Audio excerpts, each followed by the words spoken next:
And he wants me to marry a girl I don't even know. We need the great Scapino. Yeah, but the great Scapino's left. No, he just returned from the business trip. Ciao, ciao. Scapino! We just were looking for you. Go. Oh, Scapino! Scapino, come in. It is I, the great Scapino, back from my business ventures. Man, it's been so long and so much has happened, Scapino. You have no idea. My father has just returned, and he wants to marry me off, and I don't even know the girl. You know, I used to deal with these things, but I don't deal with them anymore. I do know, however, that your father himself, it's a bit hypocritical. He himself did used to sow the wild oats in his youth back in his day. You got that right, Scapino. You know, I'm in such a dilemma here. You have to help me. How can I, being in love with another girl, marry one that I don't even know? I mean, you are the great Scapino. You have to help me. I love this other girl. I cannot marry her, even against my father's wishes. Ottavio, you know me. I have given up law. I have not been involved in law for years. And since denouncing my title, it would not be right for me to take this into a legal course. But, you know, you say your father is doing this because he's tired of you being young and wild and crazy. But I, the great Scapino, being on the inside of everything, happen to know all about his youth, and he most certainly did sow the oats, the wild oats of his youth. Okay. Give me a while. Give me just a moment, and let me have a talk with him. Okay. I think we could cut some ground. Sounds good. And thus, the great Scapino attempts to work his magic to free Ottavio from the forced marriage. But first, he must face Argante. Who would hear of such a thing? My own son is going to defy me. Argante. Argante?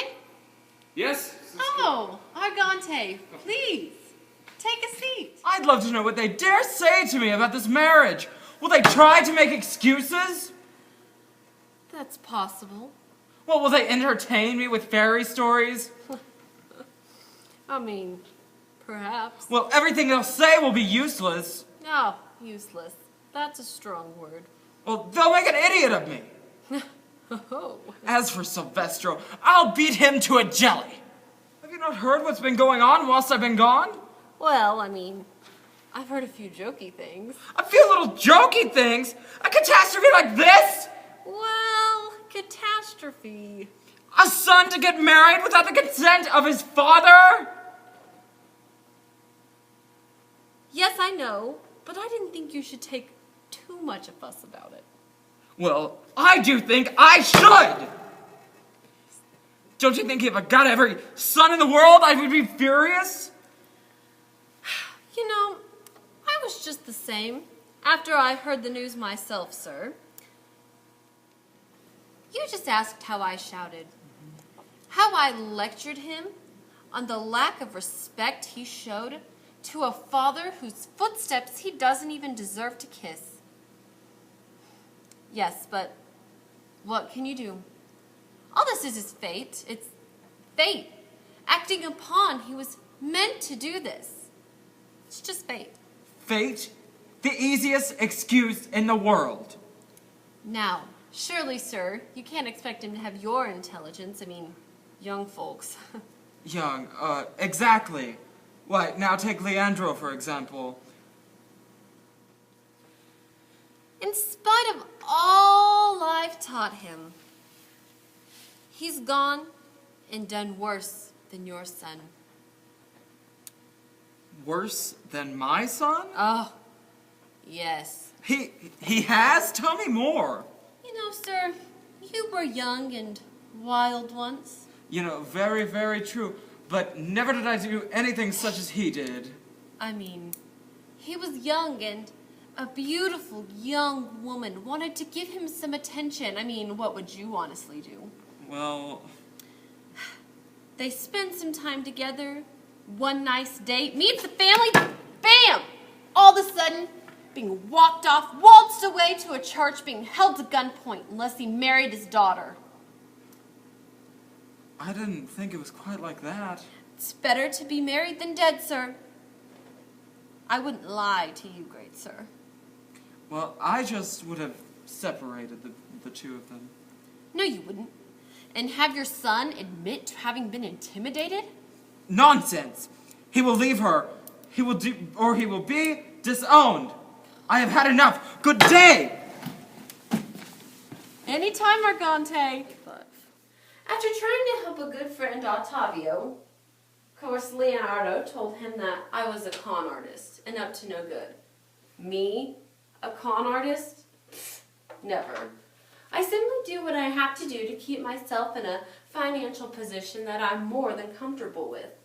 And after losing Ottavio's trust, I was in a bit of a setback. But soon I was approached by a woman. And this woman was the woman Argente tried to force upon Ottavio. She needed to know a plan, and without her husband, she was now moneyless. Naturally, I needed to find a plan. So I make a deal with Argente.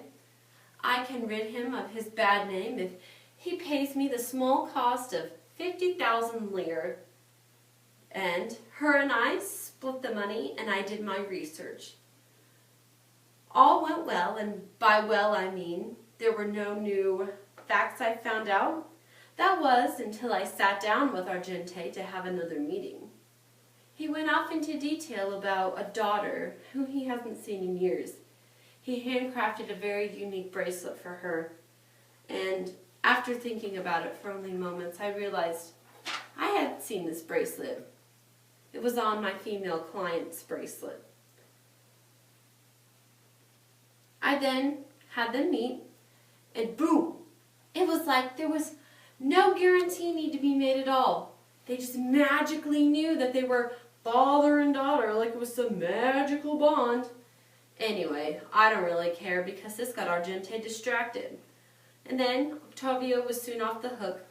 He was no longer being blamed for marrying without his father's permission. And I mean, it is kind of weird if he was supposed to still marry his sister. You just don't marry siblings. But unfortunately, Argente wasn't happy with me. He was for a while, but he then thought I was selfish and still realized I was just conning him out of his money. That $50,000 lire. It all went to good use, I promise. But like I said, I always win. And in order for me to win, I must make sure he forgave me. And I would make sure he forgave me. Unbelievable! Oh no, Scapino. I mean, I know you've done so many bad things in your life, but I do forgive you. Rest in peace.